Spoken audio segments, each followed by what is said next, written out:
ஒரு நாள் காலை நேரம் ஒரு குரு படுக்கையை விட்டு எழுந்திருக்கிறார்.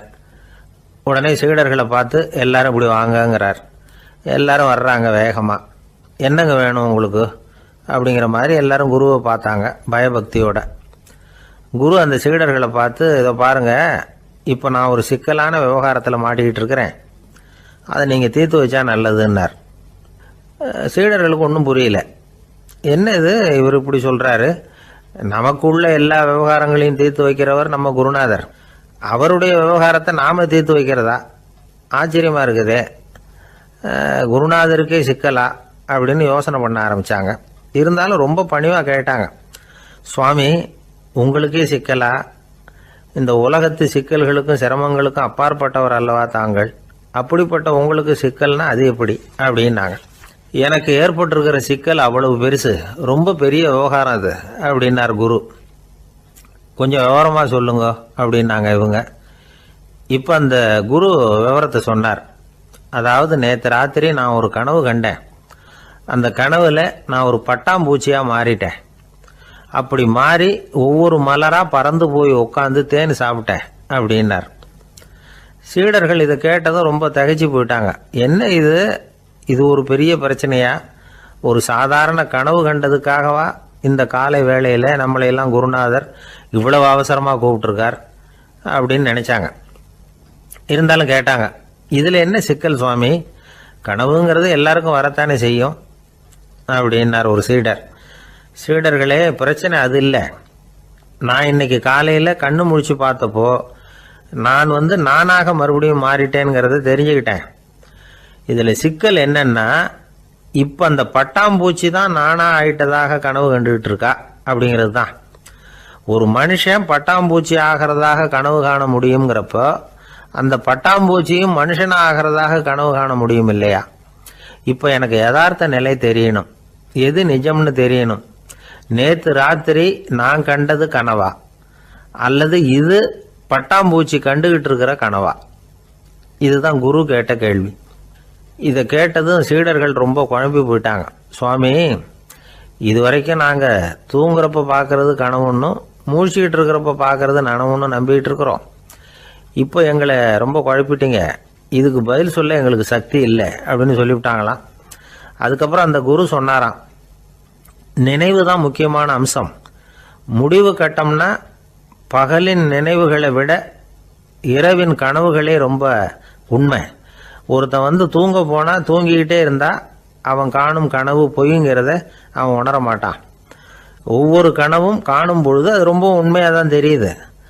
ஒரு கனவு கூட உண்மை இல்லைன்னு கனவுல தோன்றுவதே இல்லை அப்படின்னார் குரு. அகில வாழ்வு அத்தனையும் சொற்பனம் கண்டாய் அப்படிங்கிறார் தாயுமானவர். ஆகையினால நம்ம கனவுலேருந்து நாம் என்னைக்கு முழிச்சிக்க போகிறோம் அப்படிங்கிறது தான் ஒரு முக்கியமான கேள்வி. ஒருத்தர் வந்தார், காலில் கட்டோடு வந்தார். என்னங்க காலில் கட்டுன்னு? சார், நேற்று ராத்திரி தூக்கத்தில் எங்கள் வீட்டு கூரையில் ஏணியை சாத்தி வச்சு இறங்கினப்போ வழுக்கி விழுந்து காலை உடச்சிக்கிட்டேன்னார். உங்கள் வீட்டில் தான் ஏணியே கிடையாது சார் அப்படின்னு. உண்மைதான் சார், நான் கீழே விழுந்து முழிச்சுக்கிட்டதுக்கு அப்புறம் தானே ஏணி இல்லைங்கிறது எனக்கு ஞாபகம் வந்தது அப்படின்னார். பொங்கல் திருநாள்.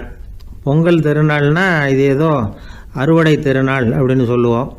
அதாவது வருஷம் பூரா நாம் பாடுபட்டு அதனுடைய பலனை அனுபவிக்கிற நாள் அப்படிங்கிறது நாம் சொல்லிகிட்டு இருக்கிறது. இது முக்கியமாக இது ஒரு நன்றி அறிவிப்பு நாள் அப்படின்னு சொல்லுவாங்க. இன்றைக்கி நிறைய நன்றி அறிவிப்பு கூட்டம்லாம் நடந்துக்கிட்டு இருக்குல்ல, அது மாதிரி விவசாயிகள் நடத்துகிற ஒரு நன்றி அறிவிப்பு விழா இது. யாருக்கு நன்றி சொல்கிறாங்கன்னா ஆதவனுக்கு. அதாவது சூரியன் இல்லைன்னா விவசாயம் இல்லை. அதனால் ஆதவனுக்கு நன்றி செலுத்துகிற நாளாக இந்த பொங்கல் திருநாளை நாம் கொண்டாடுறோம். அதாவது இந்த பொங்கலில் விவசாயிகள்கிட்டேருந்து நிறைய பண்புகளை நாம் தெரிஞ்சுக்க வேண்டிய நாள் இது. விவசாயிகள் அவங்க விவசாயம் முன்னேறி இருக்கிற அளவுக்கு விவசாயிகளுடைய வாழ்க்கை தரம் முன்னேறலை. அந்த அளவுக்கு அவர்கள் நாட்டுக்காக உழைச்சிக்கிட்டு இருக்கிறாங்க. அந்த காலத்திலே அதை பற்றி ஒரு கதை சொல்கிறது உண்டு. ஒரு வயசான ஆள் நிலத்தில் ஏறு உழுதுகிட்டு இருந்தாராம். கிழிஞ்சு போன ஒரு சின்ன துண்டை தான் இடுப்பில் கட்டியிருந்தாராம். தலையில் ஒரு கந்தலை சுற்றி இருந்தார். உடம்பு பூரா சேரு, ரொம்ப ஏழை. ஏறு ஓட்டிகிட்டு இருக்கிறவர் வேறு எப்படி இருப்பார்?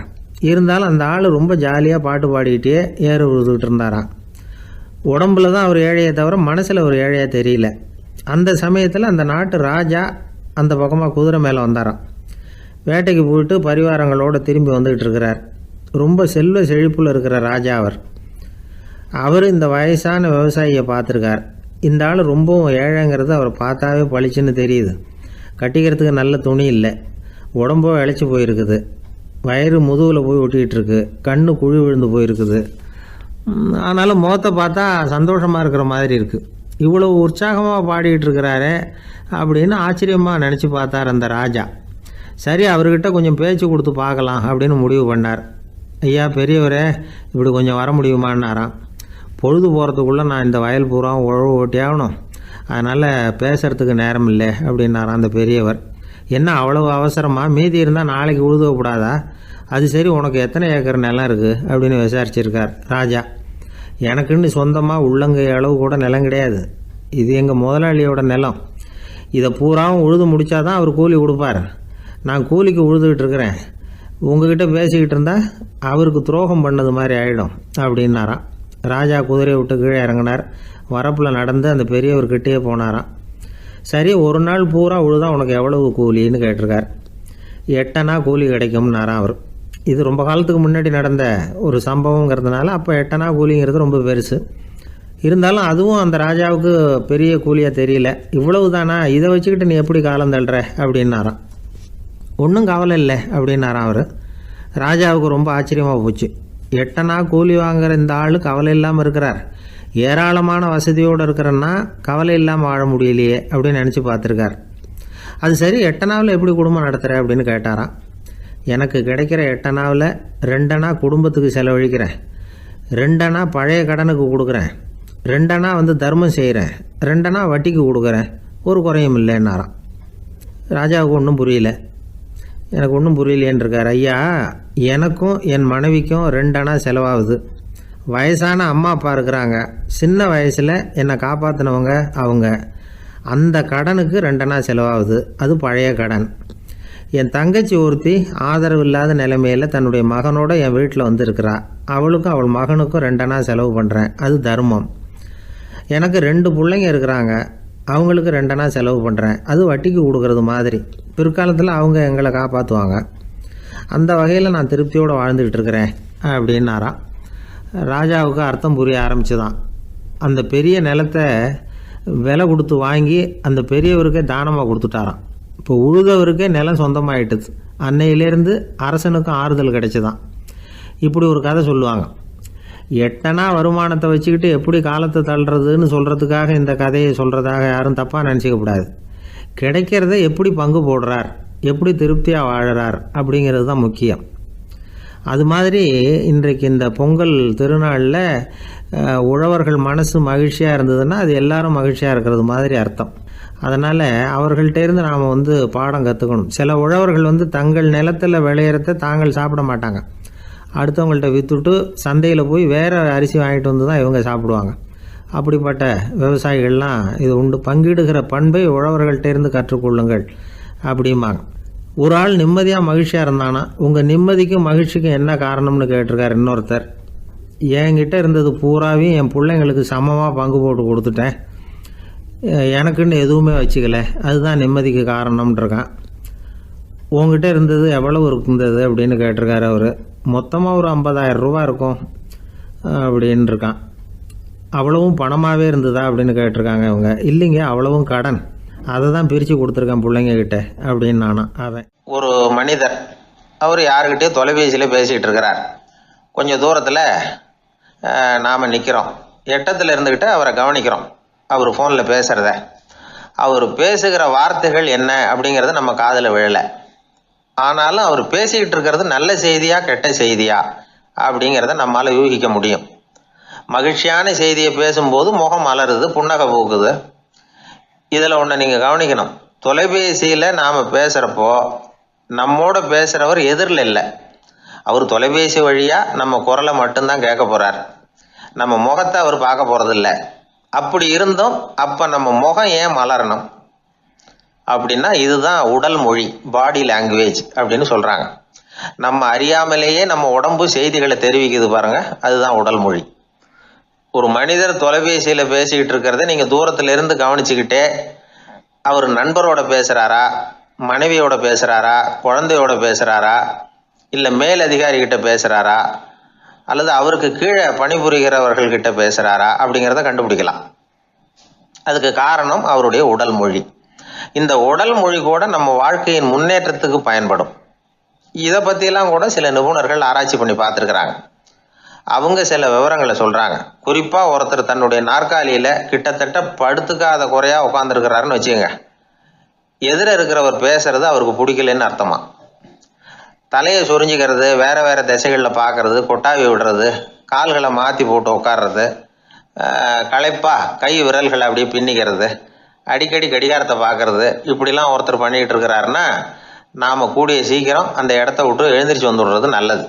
ஏன்னா இதெல்லாம் அவருடைய சலிப்பு, சோர்வு, ஆர்வமின்மை இதுக்கு அடையாளங்கள். நம்முடைய பேச்சு அவரை சலிப்படைய வச்சுட்டதுன்னு அர்த்தம். அவர் ரொம்பவும் சோர்ந்து போயிட்டாருன்னு பொருள். நம்முடைய பேச்சில் அவருக்கு ஆர்வம் இல்லைன்னு அர்த்தம். அதே நேரத்தில் நாற்காலியின் நுனியில் அமர்ந்து உடலை முன்னுக்கு நகர்த்தி எதிர இருக்கிறவரின் கண்களை பார்த்துக்கிட்டே பேசினாலும் சரி அல்லது பேச்சை கேட்டாலும் சரி, உங்கள் பேரில் மற்றவங்களுக்கு உள்ள பிடிப்பு அதிகரிக்கும். நாம் எப்படிப்பட்டவருங்கிறத நம்ம உடம்பும் நடை உடை பாவனையும் அடுத்தவங்களுக்கு காட்டி கொடுத்துரும். உங்கள் உடம்பு, உங்கள் பார்வை, நடை, உட்கார்ற விதம் இதை வச்சுக்கிட்டே நீங்கள் பொறுப்புள்ளவரா, முரடரா, அலட்சியமானவரா, மரியாதை தெரிஞ்சவரா, அடக்கமானவரா, நம்பிக்கைக்கு உரியவரா, நாணயம் இல்லாதவரா, பயந்தவரா, திறமைசாலியா, அப்பாவியா அப்படிங்கிறதையெல்லாம் கண்டுபிடிச்சிடலாம். அதனால் இந்த உடல் மொழியை புரிஞ்சுக்கிட்டு நம்மளை கொஞ்சம் சரிப்படுத்திக்கிட்டோம்னா வாழ்க்கையில் சுலபமாக பல காரியங்களை சாதிக்க முடியும். ஒரு மனநல மருத்துவமனை, அங்கே ஒருத்தர் ஒரு நாற்காலியில் உட்காந்துக்கிட்டு கார் ஓட்டுறது மாதிரி அப்படி பாவனை பண்ணிகிட்டு இருந்தார். ஸ்டியரிங்கை திருப்புறது மாதிரி, பின்னாடி வர்ற வண்டியை நிற்க சொல்கிறது மாதிரி, அப்புறம் இவர் ஒதுங்கிக்கிட்டு அவருக்கு வழி விடுறது மாதிரி, இப்படிலாம் சேட்டைகள் பண்ணிக்கிட்டு இருந்தார் மனநல மருத்துவமனையில். இதை பார்த்துக்கிட்டு இருந்த ஒருத்தர் பக்கத்தில் இருந்த இன்னொருத்தர்கிட்ட கேட்டார், இவர் ஏன் இப்படி பண்ணுறாரு, இவருக்கு ஏன் அப்படி வந்தது நிலைமை அப்படின்னு சொல்லி அவர் விசாரித்தார். அப்போ அவர் விவரம் சொன்னார். வேற ஒன்றும் இல்லைங்க, இவருக்கு கார் ஓட்டணும்னு ஆசை ரொம்ப காலமாக, அது நிறைவேறாமல் போயிட்டுது. அதுக்கப்புறம் அவர் மனநோயாளியாக மாறிட்டார். இங்கே அழைச்சிட்டு வந்தாங்க. இங்கே அழைச்சிட்டு வந்ததுலேருந்து அப்படி தான் பண்ணிகிட்டு இருக்கிறார். அவர் கார் ஓட்டுறது மாதிரிலாம் பாவனை பண்ணிகிட்டு இருப்பார், திருப்புறது மாதிரி பண்ணுவார், பின்னாடி வர்றவங்களுக்கு இடம் விடுவார், இப்படிலாம் செய்கிறார் அப்படின்னு விவரம் சொன்னாங்க. நீங்கள் சொல்லப்படாதா, இப்போ நீங்கள் கார் ஓட்டல, வெறும் நாற்காலியில் தான் உட்காந்துருக்குறீங்க அப்படின்னு நீங்கள் சொல்லப்படாதா அவருக்கு அப்படின்னு கேட்டாங்க. அது முடியாதுங்க, ஏன்னா அந்த காரை கழுவுறதுக்காக அவர் தினமும் எனக்கு 10 ரூபா கொடுத்துக்கிட்டு இருக்கிறார் அப்படின்னாராம் அங்கே வேலை செஞ்சுக்கிட்டு இருந்த ஒருத்தர். அதனால் வாழ்க்கையில் நாம் இந்த உடல் மொழியை புரிஞ்சுக்கணும். உடல் மொழிங்கிறது இப்போ ஆரம்பத்தில் சொன்னது மாதிரி அந்த தொலைபேசியில் பேசுகிறவங்கள தூரத்திலிருந்து பார்த்தாவே அவர் யாருக்கிட்ட பேசுகிறார், என்ன பேசுகிறாருன்னு தெரியும்.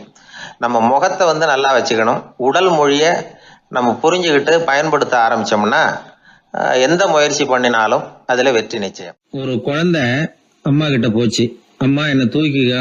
உடனே அந்த அம்மா அந்த குழந்தைய தூக்கி இடுப்புல வச்சுக்கிறாங்க. எந்த பக்கம் வச்சுக்கிறாங்க? இடது பக்கம். பொதுவா குழந்தைய தூக்குறவங்க யாரும் வலது பக்கம் இடுப்புல வச்சுக்கிறது இல்ல. விவரம் தெரியாத சில ஆம்பளைகளை அப்படி தூக்கி வச்சுக்கிட்டு அலையிறது உண்டு. ரொம்ப காலமாவே குழந்தைகளை இடுப்புல இடது பக்கமா வச்சிருக்கிற பழக்கம் தான் இருந்து வந்திருக்குது. இதுக்கு ஆய்வாளர்கள் என்ன காரணம் சொல்றாங்க தெரியுமா? அப்படி இருந்தாதான் குழந்தை சொல்றத, குழந்தை நினைக்கிறத தாயினால நல்லா உணர முடியுதாம். இடது பகுதி ஆட்சி பண்றது, குறிப்பா காதின் தலைமையாக இருக்கிறது வலது பக்கம் தான். அதனால தாய் குழந்தைக்கு பதில் சொல்லவோ, அது என்ன கேக்குதுங்கிறத சீக்கிரமா புரிஞ்சுக்கிட்டு நடந்துக்கவோ அதுதான் சௌரியம் அப்படின்னு ஆய்வாளர்கள் இதுக்கு காரணம் சொல்றாங்க. இதனால என்ன ஆகுதான், தாய்க்கும் குழந்தைக்கும் நெருக்கம் அதிகமாகுதான், குழந்தைக்கும் பாதுகாப்பு அதிகமா. அது மட்டும் இல்ல, ஒரு தாய் தன்னுடைய குழந்தைய இடுப்புல சுமக்கிறதுனால அவள் நினைக்கிறத, அவளோட இதய துடிப்ப குழந்தை உணர்தான். 9 மாதத்துக்கு அதிகமா இருந்த இடம் இல்லையா, அதனால அவளை பத்தி நல்லா அறிந்து கொள்ளுகிற வாய்ப்பும் குழந்தைக்கு கிடைக்குது. நம்ம முன்னோர்கள் ரொம்ப காலத்துக்கு முன்னாடியே வலது கையை பார்க்க ஆரம்பிச்சிட்டாங்களாம். அவங்க பயன்படுத்திய கல் ஆயுதங்கள்லாம் வலது பக்கமா தான் தீட்டப்பட்டிருக்குது. அதுல இருந்து நமக்கு என்ன தெரியுதுன்னா வலது கையை தான் உபயோகப்படுத்தி இருக்கிறாங்கிறது தெரியுது. இப்படி எல்லாம் இருந்தா கூட இன்னைக்கு நம்மள 10ல் ஒருத்தருக்கு ஒரு பழக்கம் உண்டு, அது இடது கை பழக்கம். ஆனாலும் 2 கைகளும் ஒற்றுமையா இருக்கிறதுக்கு தான் ரொம்பவும் முயற்சி பண்ணுதான். இப்போ வலது கை பழக்கம் உள்ளவங்க பேசுறதுக்கு எழுதுறதுக்கு செயல்படுத்துற தலைமையகம் தலையின் பின்புறம் பிடரியில் இருக்குது. இடது கை பழக்கம் உள்ளவங்களுக்கு மூளையில 2 பக்கங்கள்லயும் தலைமையகம் இருக்குது. இது விஞ்ஞானிகள் சொல்றது. எத்தனையோ மேதைகள் இடது கை பழக்கம் உள்ளவங்களா இருந்திருக்கிறாங்க. அமெரிக்க மேதை பெஞ்சமின் பிராங்கிலின், இத்தாலிய ஓவியர் லியோனார்டோ டாவின்சி, இப்படி நிறைய பேர் இருந்திருக்கிறாங்க, இப்பவும் இருக்கிறாங்க. காலங்காலமா இயல்பாவே இடது கை பழக்கம் இருந்து வந்திருக்குது. அப்படி இருக்கிறப்போ வலது கை எப்போ இடது கைய வென்றது, ஜெயிச்சது அப்படிங்கிற விவரம் இன்னமும் யாருக்குமே புரியல. ஆய்வாளர்களுக்கும் புரியல. அவங்களும் யோசிச்சுக்கிட்டு இருக்கிறாங்க. உலகம் இடது பக்கமா தான் சுத்துது. வானத்துல இருக்கிற வெள்ளி வீதி, அப்புறம் அணுவுல இருக்கிற துணுக்குகள், உடம்புல இருக்கிற அமினோ அமிலம், இப்படி எல்லாமே இடதுபுறமா தான் இயங்கிட்டு இருக்குது. இவ்வளவு செய்திகள் இடது கைக்கு ஆதரவா இருக்கிறப்போ அது எப்படி வலது கை கிட்ட ஏமாந்தது அப்படிங்கிற ரகசியம் இன்னமும் யாருக்கும் தெரியலையா. இது சம்பந்தமா ஆராய்ச்சி பண்றவங்களுக்கு இது இன்னமும் ஒரு பிரச்சனையா தான் இருக்குதான். இப்படி இடது கை ஒதுங்கிட்டதுனால இப்பெல்லாம் வலது கைக்கு தான் மரியாதை அதிகமா போச்சு. ஒரு ஆசாமி இடது கையில கட்டு போட்டுட்டு வந்தானா, கையில என்னப்பா கட்டுன்னு விசாரிச்சிருக்கிறார் ஒருத்தர். ஒரு இயந்திரத்தை பிரிச்சு ரிப்பேர் பார்த்துக்கிட்டு இருந்தேன், மறுபடியும் அதை ஓட விட்டு பாக்குறப்போ இடது கை விரல் மாட்டிக்கிட்டது, அதுதான் கட்டு அப்படின்னு இருக்கான். நல்ல வேளை வலது கை மாட்டியிருந்தா உன்னால சாப்பிட கூட கஷ்டமா போயிருக்குமே அவர். இதுக்கு அவன் சொன்னானா, முதல்ல வலது கை தாங்க மாட்டிக்க இருந்தது, நான் தான் உடனே புத்திசாலித்தனமா அதை இழுத்துக்கிட்டு இடது கையை கொடுத்தேன் அப்படின்னு இருக்கான். இவன் எப்பேற்பட்ட புத்திசாலி பாருங்க. இந்த வலது கை இடது கைங்கிறத பத்தி அறிவியல் ஆராய்ச்சி ஒரு பக்கம் இருந்தாலும் கை சுத்தமா இருக்கணும், இது வாழ்க்கைக்கு முக்கியம். உண்மை, உழைப்பு, நேர்மை இதெல்லாம் இருந்தாதான் வாழ்க்கையில முன்னேற முடியும். அதனால இந்த இடது கை பழக்கம் வலது கை பழக்கம் எது எப்படி இருந்தாலும் அது ஒருத்தருடைய புத்திசாலித்தனத்தை பாதிக்கிறது இல்ல. அதனால வாழ்க்கையில முன்னேறதுக்கு இது ஒரு இடைஞ்சலா இருக்கிறது இல்ல. நாம நம்ம உடம்பையும் புரிஞ்சுக்குவோம், மனசையும் புரிஞ்சுக்குவோம். அப்படி புரிந்து கொண்டு வாழ்க்கையில முன்னேறுவோம். ஒரு கோவில்ல ஆன்மீக சொற்பொழிவு நடந்துகிட்டு இருக்குது. ஒரு பெரியவர் பேசிக்கிட்டு இருக்கார். கடவுளை பத்தியும் சொர்க்கத்தை பத்தியும் மனுஷனை பத்தியும் அவர் விவரமா பேசுறார். எல்லாரும் உட்கார்ந்து கேக்குறாங்க. அந்த கூட்டத்துல ஒரு தத்துவ ஞானியும் உட்கார்ந்து இருக்கிறார். அவரு அவருடைய நண்பர். பேசி முடிச்சதும் அந்த பெரியவர் மேடையை விட்டு இறங்கினார். நேரா அந்த தத்துவ ஞானி கிட்ட வந்தார். எப்படி இருந்தது என்னுடைய பேச்சு அப்படின்னு கேட்டார். நீங்க பேசினது ஒண்ணுக்கு ஒண்ணு முரண்பாடா தெரிஞ்சது அப்படின்னாரா இவரு. நான் என்ன அப்படி தப்பா பேசிவிட்டேன் அப்படின்னாரா அவரு. கடவுளை நம்புகிறவன் சொர்க்கத்துக்கு போவான்னு சொன்னீங்க, அப்புறம் நல்ல விதமா வாழறவன் சொர்க்கத்துக்கு போவான்னு சொன்னீங்க அப்படின்னாராம். இதுல என்ன முரண்பாடுன்னு கேட்டிருக்காரு அவர். இதுலதான் முரண்பாடு தெரியுது எனக்கு. அதாவது இங்க ஒருத்தன் எல்லா தப்பும் பண்ணிட்டு இருக்கிறான், அவன் கடவுளை நம்பினான்னா அவன் சொர்க்கத்துக்கு போவானா, இது என்னுடைய முதல் கேள்வி. இல்லைன்னா ஒருத்தன் எந்த தப்பும் பண்ணல, ரொம்ப ஒழுங்கா வாழ்ந்துகிட்டு இருக்கிறான், ஆனா அவன் கடவுளை நம்பல, அவன் என்ன நரகத்துக்கு தான் போவானா. கடவுள் நம்பிக்கை உள்ள ஒரு திருடன் என்ன ஆவான், எங்க போவான். கடவுள் நம்பிக்கையே இல்லாத ஒரு நல்லவன் என்ன ஆவான், எங்க போவான். ஒருத்தன் இங்க கடவுள் நம்பிக்கையோட வாழறது முக்கியமா அல்லது நல்லவனா வாழறது முக்கியமா, இதுதான் இவர் கேட்ட கேள்வி. இதை கேட்டதும் அந்த பெரியவர் குழம்பி போட்டார். அவர் சொன்னது நியாயம் தானே. கடவுளை நம்புறவன் தான் சொர்க்கத்துக்கு போவான்னா பேசாம கடவுளை நம்பிக்கிட்டு இந்த உலகத்துல எல்லா தப்பும் பண்ணிட்டு இருக்கலாமே. பேச்சாளர் குழப்பத்தோட வீட்டுக்கு போனார். படுத்து தூங்கினாரு. ஒரு கனவு வந்தது. கனவுல அவர் ஒரு ரயில்ல வேகமா போயிட்டு இருக்கிறார். எதிரில் உட்கார்ந்து இருக்கிறவரை பார்த்து நாம இப்ப எங்க போறோம்னு கேட்டார். சொர்க்கத்துக்கு போயிட்டு இருக்கிறோம் அப்படின்னாங்களாம். ரயில் போய் நின்னுது. இவர் இறங்கினார். இங்க கௌதம புத்தர் இருப்பார், சாக்ரட்டிஸ் இருப்பார், அவங்கள பாக்குறதுக்கு ஒரு நல்ல வாய்ப்பு அப்படின்னு நினைச்சுக்கிட்டே அங்கேயும் இங்கேயும் பார்த்தார். அங்க யாருமே இல்ல. ஒரே பாலைவனம் மாதிரி இருக்குது. பச்சை இல்ல, பசுமை இல்ல, பூக்கள் இல்ல, மரம்லாம் மொட்டையா நிக்குது. எலும்பும் தோலுமா சில முனிவர்கள் அங்கேயும் இங்கேயுமா உட்கார்ந்து இருக்கிறாங்க. இவர் அவங்க கிட்ட போய் இந்த புத்தர் சாக்ரட்டிஸ் இவங்க எல்லாம் எங்க இருக்கிறாங்கன்னு கேட்டாராம். அப்படி யாரும் இங்க இல்லையே, அவங்க எல்லாம் யாரு அப்படின்னு திருப்பி கேட்டிருக்கிறாங்க. இவருக்கு அதிர்ச்சியா போச்சு. அப்படின்னா அவங்க எங்க போயிருப்பாங்க. உடனே ரயில் நிலையத்துக்கு ஓடி வந்தார். அப்பதான் நரகத்துக்கு ஒரு ரயில் புறப்பட்டு இருந்தது. அங்க இருந்து அதுல ஏறி உட்கார்ந்தார். ரயில் வேகமா போச்சு. நரகம் நெருங்க நெருங்க காற்று குளிர்ச்சியா வீச ஆரம்பிச்சுதான். வெளியில பசுமையா இருந்துதான். அழகான மலர்கள், அழகான நீர்நிலைகள், நந்தவனங்கள், ரொம்ப அருமையா இருக்குது. ரொம்ப அங்க இருந்தவங்க எல்லாம் ரொம்ப மகிழ்ச்சியா உல்லாசமா வேற இருந்திருக்கிறாங்க. எங்க பார்த்தாலும் ஆடல் பாடல் உற்சாகம். இவர் ரயில விட்டு இறங்கினார். அவருக்கு சந்தேகம், இதுவா நரகம் அப்படின்னு விசாரிச்சிருக்காரு. ஆமா, இதுதான் நரகம்னாங்களாம். எனக்கு ஒரு சந்தேகம் இருக்காரு, என்னன்னு கேட்டிருக்காங்க. கௌதம புத்தரும் சாக்ரட்டிஸும் லாவோஸும் இவங்க மாதிரி இன்னும் பல பேரும் கடவுள் நம்பிக்கை இல்லாதவங்க, அவங்க எல்லாம் இங்க இருக்கிறாங்களா அப்படிங்கறதுதான் என்னுடைய சந்தேகம் அப்படின்னாராம். இப்ப அவங்க சொல்லியிருக்கிறாங்க, இப்ப நீங்க பாக்குறீங்களே பசுமையும் பச்சை பயிர்களும் ஆடல் பாடல்களும் அழகிய மலர்களும், இது எல்லாமே கௌதம புத்தரும் சாக்ரட்டிஸும் அது மாதிரி மகான்களும் இங்க வர ஆரம்பிச்ச பிறகுதான் உண்டாக ஆரம்பிச்சது. இந்த பிரதேசத்தை அவங்க அப்படியே மாத்திவிட்டாங்க. இப்போலாம் இங்க இருக்கிறவங்க யாரும் சொர்க்கத்துக்கு போறதுக்கே ஆசைப்படுறது இல்ல அப்படின்னாங்களாம். இந்த அதிர்ச்சியிலேயே அந்த பெரியவர் கனவு கலைஞ்சி மூழ்கிட்டார். இதுல இருக்கிற கருத்து என்னன்னா, நல்லவர்கள் எங்க இருக்கிறாங்களோ அந்த இடத்துக்கு பேர் தான் சொர்க்கம். சொர்க்கம் நரகம்ங்கிறதெல்லாம் ஆன்மீக பண்புகள், அவ்வளவுதான். ஒரு ஊர்ல 2 இணைபிரியாத நண்பர்கள். ஒருத்தன் கேட்டான், இப்ப கடவுள் நம்ம முன்னாடி உங்க 2 பேர்ல யாராவது ஒருத்தர் மட்டும் என்னோட சொர்க்கத்துக்கு வரலாம் அப்படின்னு கூப்பிட்டா நீ என்ன சொல்லுவேன்னு கேட்டானா. இவன் ரொம்ப பெருந்தன்மையா உன்னையே அழைச்சிட்டு போக சொல்லிடுவேன் அப்படின்னு இருக்கான். அப்படின்னா உனக்கு சொர்க்கம் வேணாமான்னு கேட்டிருக்கான் அவன்.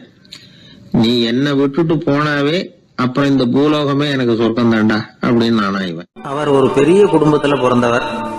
இருக்கிற சொத்துக்கள் எல்லாத்தையும் வாரி வழங்கி விட்டு காட்டுக்கு புறப்பட்டார் தவம் செய்யறதுக்காக. இருந்தது ஊராவும் கொடுத்துட்டார். இனிமே எதுவுமே இல்லை கொடுக்கறதுக்கு. அப்போ கடைசியா ஒருத்தன் கையை நீட்டினானா, ஐயா ஏதாவது கொடுங்கன்னு இருக்கான். அவர் பார்த்தார், கட்டி இருக்கிற வேட்டியை தவிர வேற எதுவுமே இல்லை. 8 முழம் பட்டு வேட்டி ஜரிகை கரையோடு இருக்குது. கடைசியா அதை தான் எடுத்துக்கிட்டு அவர் புறப்பட்டு இருக்கார். அவர் பார்த்தார், எதிரில் அவன் பரிதாபமா நின்றுட்டு இருக்கிறான். அந்த 8 முழ வேட்டியை 2ஆ கிழிச்சார். 4 முழத்தை அவன்கிட்ட கொடுத்தாரு. மீதி 4 முழத்தை தன்னுடைய இடுப்புல கட்டிட்டு அவர் காட்டுக்கு போயிட்டார். இவன் என்ன பண்ணான் தெரியுமா? கையில கிடைச்ச 4 முழத்தை எடுத்துக்கிட்டு கடை வீதிக்கு போனான். பழைய பட்டு வேட்டி ஜருகை இதெல்லாம் விலைக்கு வாங்குற வணிகர் ஒருத்தர் இருக்கார். அவர்கிட்ட போனான். இதை விலைக்கு எடுத்துக்கிறீங்களா அப்படின்னு கேட்டிருக்கான். அவர் வாங்கி பார்த்துருக்கார். ஆஹா, இது ரொம்ப அருமையான வேட்டி, விலை உயர்ந்த ஜருகை, இது ஏது உனக்கு அப்படின்னு கேட்டாரான். அவன் நடந்தது சொல்லியிருக்கான். அப்படின்னா ஒன்று செய்ய, இந்த வேட்டியோட இன்னொரு பாதியையும் மெதுவாக வாங்கிட்டு வந்துரு, உனக்கு நிறைய பணம் தர்றேன் அப்படின்னாரான் அந்த வணிகர். இவன் கொஞ்சம் யோசனை பண்ணி பார்த்தான்.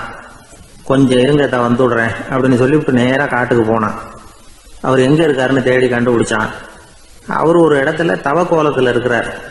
கட்டியிருந்த இடவேட்டியும் அவர் அறியாமல் நழுவி கீழே விழுந்து கிடக்குது. இவனுக்கு ரொம்ப வசதியாக போச்சு. அவரை கேட்க வேண்டிய அவசியமே இல்லை. மெதுவாக சத்தம் போடாமல் அடி மேலே அடி வச்சு நெருங்கினான். அவர் கண்ணை மூடிக்கிட்டு அவர் பாட்டு நின்றுட்டு இருக்கிறார். இவன் மெதுவாக போய் கீழே கிடந்த அந்த துணியை எடுத்துக்கிட்டு சத்தம் போடாமல் திரும்பி நடந்தான். ஒரு 2-3 அடி எடுத்து வச்சிருப்பான். அப்படி ஓட ஆரம்பிக்கிற சமயத்தில் அவன் காலில் கீழே கிடந்த முள்ளு ஒன்று நறுக்குன்னு தச்சு விட்டுது. வலி தாங்க முடியாமல் அம்மான்னு கத்திருக்கான். இந்த சத்தத்தினால கண்ணை மூடி நின்றுகிட்டு இருந்த அவரோட தவம் கலைஞ்சது. மெல்ல கண்ணை திறந்து பார்க்குறார்.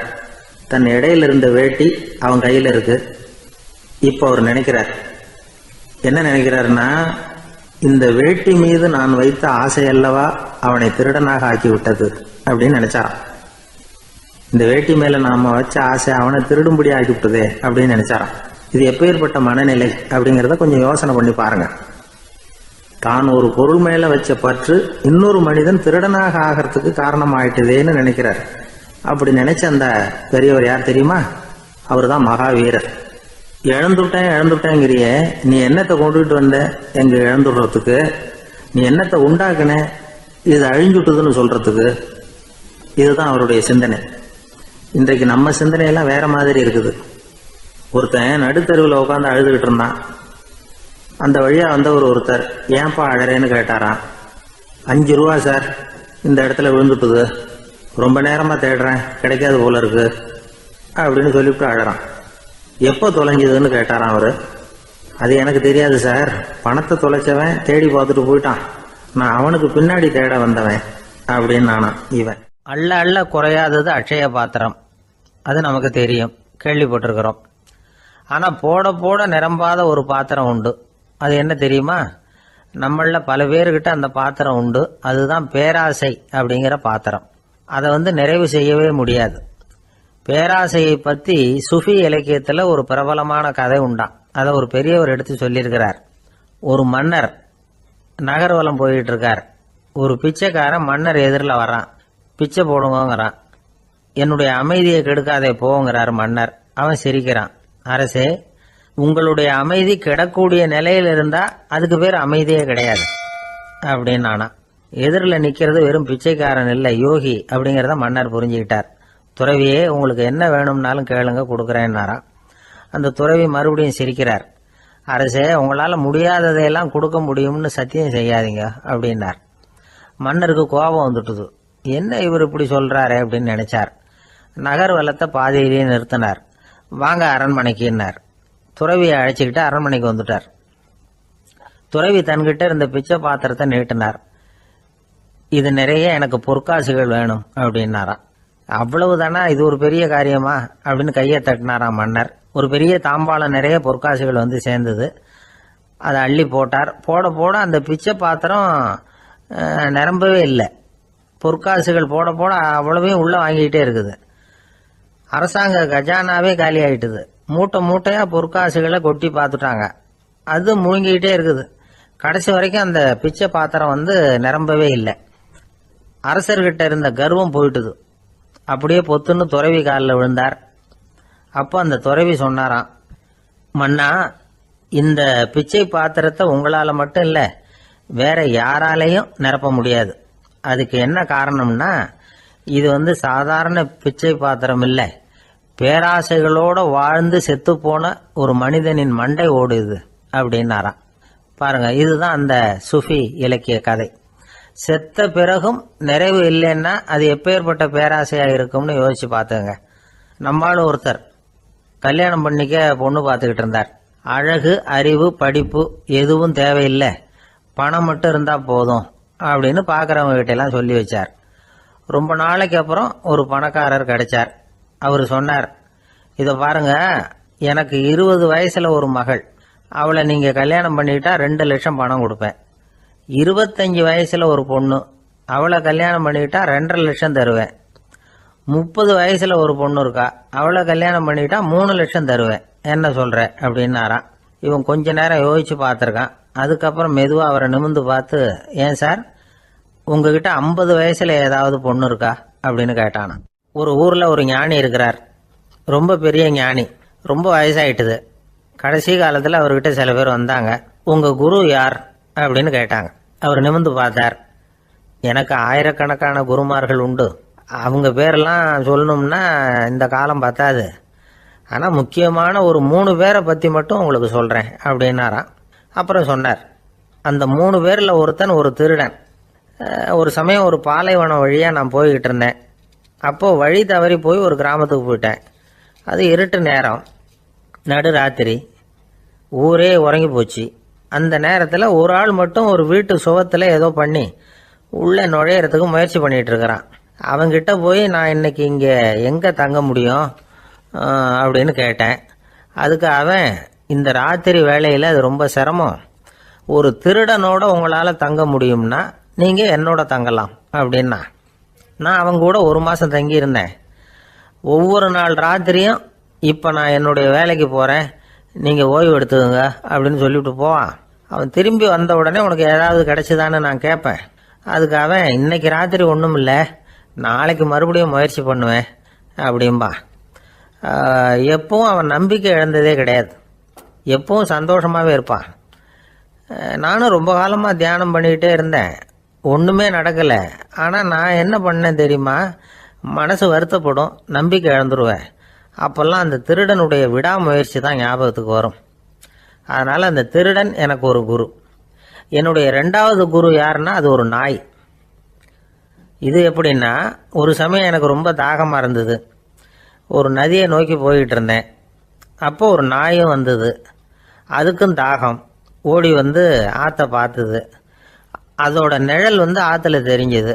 அதை பார்த்ததும் பயந்துட்டுது. அதாவது அது தன்னுடைய சொந்த உருவத்தையே கண்டு பயந்தது. அதை பார்த்து குறைக்குது, திரும்பி ஓடிச்சு. ஆனால் அதுக்கு தாகம் அதிகமாக இருந்ததுனால அது மறுபடியும் திரும்பி வந்தது. பார்த்தா மறுபடியும் தண்ணியில் நாயோட உருவம் தெரியுது.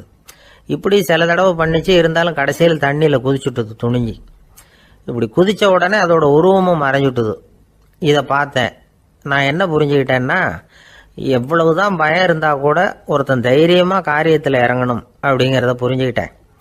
இந்த போதனை அந்த நாய்கிட்ட இருந்து எனக்கு கிடைச்சிது. இது ஒன்று. அடுத்தது என்னுடைய 3வது குரு யாருன்னா, அது ஒரு சின்ன குழந்தை.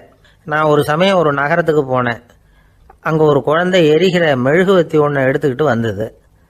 நான் அந்த குழந்தைய பார்த்து வேடிக்கையாக கேட்டேன், ஏன் பாப்பா இந்த மெழுகுவத்தியை நீயாவே கொளுத்துனியா அப்படின்னு கேட்டேன். ஆமான்னுது அந்த குழந்தை. சரி, இந்த மெழுகுவத்தி முன்னாடி எரியாமல் இருந்தது, இப்போ எரியுது. இந்த மெழுகுவத்திக்கு வெளிச்சம் எங்கேருந்து வந்தது, அதை எனக்கு காட்ட முடியுமா அப்படின்னு கேட்டேன் அந்த குழந்தைகிட்ட. இதுக்கு அந்த குழந்தை சிரிச்சுக்கிட்டு அந்த மெழுகுவத்தியை ஊதி அணைச்சுட்டுது. அதுக்கப்புறம் என்னை பார்த்து கேட்டுது, இப்போ இந்த மெழுகுவத்தியின் வெளிச்சம் போனதை பார்த்தீங்க இல்லையா, அது எங்கே போச்சுன்னு எனக்கு சொல்லுங்க அப்படின்னுது. அந்த குழந்தை இப்படி கேட்டதும் என்கிட்ட இருந்த ஆணவம் அழிஞ்சுட்டுது. நான் படித்ததெல்லாம் அந்த வினாடியில் சுக்கு நூறாக போயிட்டுது. என்னுடைய முட்டாள்தனத்தை நான் உணர்ந்தேன் அப்படின்னு இவ்வளவு அந்த ஞானி விவரமாக சொன்னாராம். அதனால் நாம் இன்னார்கிட்டே இருந்து தான் இதை கற்றுக்கணுங்கிறது இல்லை, யாருக்கிட்டே இருந்தும் எதையும் கற்றுக்கலாம். நம்மால் ஒருத்தன் ஒரு நாய் வளர்த்துக்கிட்டு இருந்தான். அந்த நாய்க்கு வால் கிடையாது. யாரோ ஏற்கனவே வெட்டி எடுத்துட்டாங்க. இந்த நாய் தான் சார் எனக்கு குரு, அதுகிட்டே இருந்து கூட நான் பாடம் கற்றுக்கிட்டு இருக்கிறேன் அப்படின்னா. அப்படி என்ன கற்றுக்கிட்டேன் இந்த வால் இல்லாத நாய்கிட்டே இருந்து அப்படின்னு கேட்டோம். நாம் யாருக்கிட்டையும் வாலாட்டக்கூடாது அப்படிங்கிற பாடத்தை அதுகிட்டே இருந்து தான் நான் கற்றுக்கிட்டேன் அப்படின்னா. விவசாயிகள் அவங்க விவசாயம் முன்னேறி இருக்கிற அளவுக்கு விவசாயிகளுடைய வாழ்க்கை தரம் முன்னேறலை. அந்த அளவுக்கு அவர்கள் நாட்டுக்காக உழைச்சிக்கிட்டு இருக்கிறாங்க. அந்த காலத்திலே அதை பற்றி ஒரு கதை சொல்றது உண்டு. ஒரு வயசான ஆள் நிலத்தில் ஏறு ஊதுகிட்டு இருந்தாராம். கிழிஞ்சு போன ஒரு சின்ன துண்டை தான் இடுப்பில் கட்டியிருந்தாராம். தலையில் ஒரு கந்தலை சுற்றி இருந்தார். உடம்பு பூரா சேரு, ரொம்ப ஏழை. ஏறு ஓட்டிகிட்டு இருக்கிறவர் வேற எப்படி இருப்பார்? இருந்தாலும் அந்த ஆள் ரொம்ப ஜாலியாக பாட்டு பாடிக்கிட்டே ஏறு ஊதுகிட்டு இருந்தாராம். உடம்புல தான் அவர் ஏழையை தவிர மனசில் ஒரு ஏழையா தெரியல.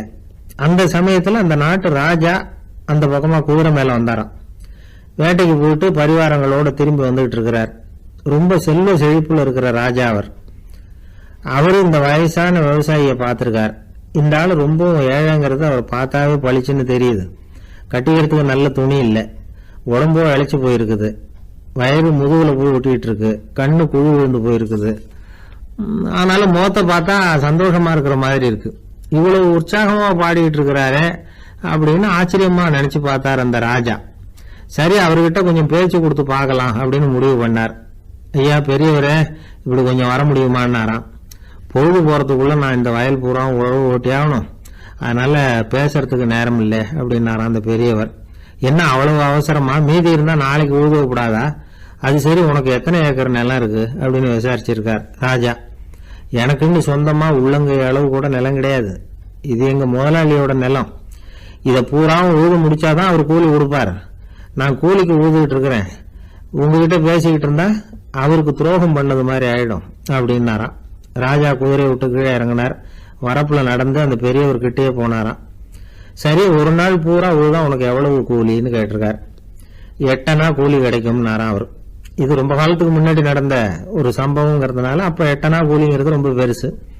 இருந்தாலும் அதுவும் அந்த ராஜாவுக்கு பெரிய கூலியா தெரியல. இவ்வளவுதானா, இதை வச்சுக்கிட்டு நீ எப்படி காலம் தள்ளுற அப்படின்னாராம். ஒன்னும் கவலை இல்லை அப்படின்னாராம் அவரு. ராஜாவுக்கு ரொம்ப ஆச்சரியமா போச்சு. 8 அணா கூலி வாங்குற இந்த ஆளு கவலை இல்லாம இருக்கிறார், ஏராளமான வசதியோட இருக்கிறன்னா கவலை இல்லாம வாழ முடியலையே அப்படின்னு நினைச்சு பார்த்திருக்கார். அது சரி, 8 அணாவில் எப்படி குடும்பம் நடத்துற அப்படின்னு கேட்டாராம்.